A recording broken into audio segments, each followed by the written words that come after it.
All right, you also had a little trouble creating names. So let's find that question. There it is.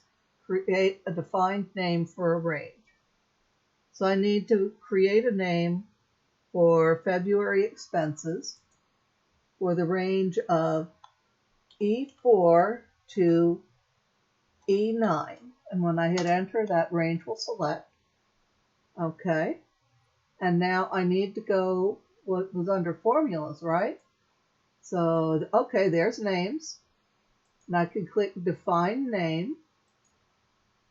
And it shows me, since I already selected it, it shows me this is the area that I'm trying to use. And I need to name this February expenses. And tell it, oops, there's my problem. I do typos. Okay, February expenses. And okay, and that one is also done.